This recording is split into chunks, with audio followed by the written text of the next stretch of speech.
आता हूँ स्वच्छता पर।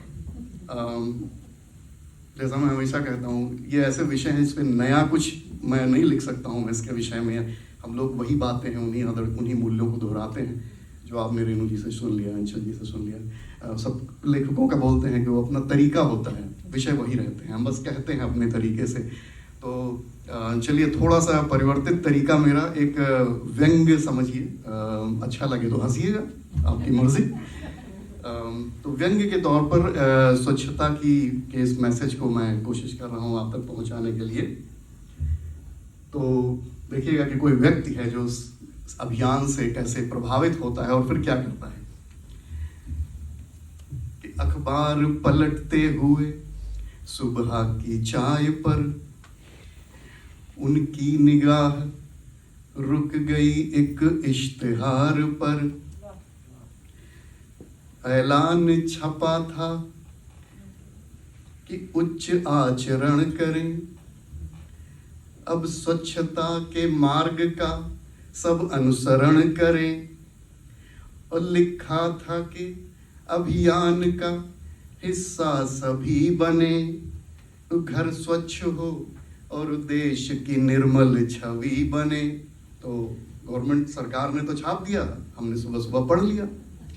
अब उसका असर देखिए क्या होता है कि ऐलान जब पढ़ा तो उन्हें जोश आ गया, जैसे कि अकस्मात उन्हें होश आ गया। झाड़ू उठा के पूरे घर में घूमने लगे, कोनों में छिपी गंदगी को ढूंढने लगे। देखा कि रसोई में थे छिलके पड़े हुए, बासी पड़ी कुछ रोटियां, कुछ फल सड़े हुए। तो घर में तो गंदगी थी, लेकिन अब अभियान पड़ रखा है, जोश में है, एड्रेनलिन हाई है। तो करते क्या है कि ब्रश पैन में फैले हुए छिलके बटोर कर फेंका गली में सामने खिड़की को खोल कर। फेंका गली में सामने खिड़की को खोल कर। और घर की तमाम गंदगी थैली में डाल दी, और नजरें बचा के खाली प्लॉट में उछाल दी। नजरें बचा के खाली प्लॉट में उछाल दी। और घर साफ करके उनको ये अभिमान हो गया कि अभियान में उनका भी योगदान हो गया, कि अभियान में उनका भी योगदान हो गया। लेकिन अब ये सत्य है, इसको आंखों से आप छुपा सकते हैं लेकिन बहुत देर तक नहीं। तो आगे क्या हुआ कि निकले जो घर से सत्य का तब सामना हुआ। हर ओर गली में था कूड़ा पड़ा हुआ।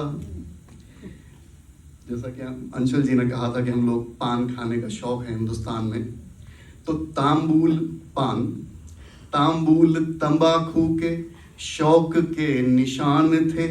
बड़ा भीषण शौक है ये, उत्तर भारत में तो बहुत है, दक्षिण का मुझे नहीं पता है इतना, हालांकि रहा हूं पर उतना नहीं दिखता है।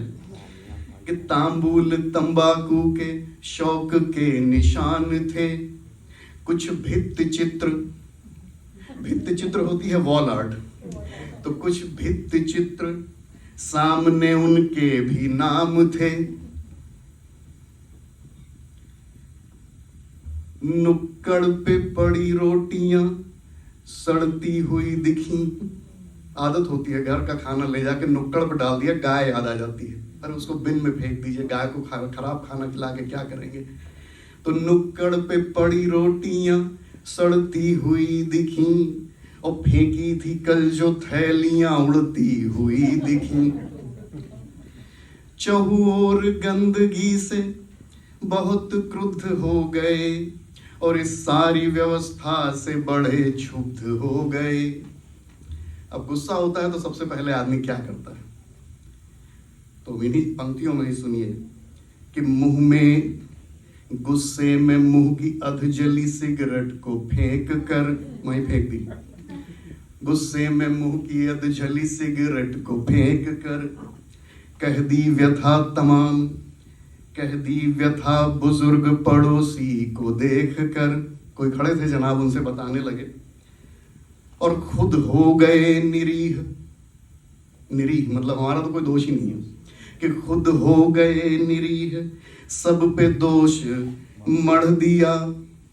सरकार से शिकवे गिलों का कोश गढ़ दिया। गवर्नमेंट की सारी गलती।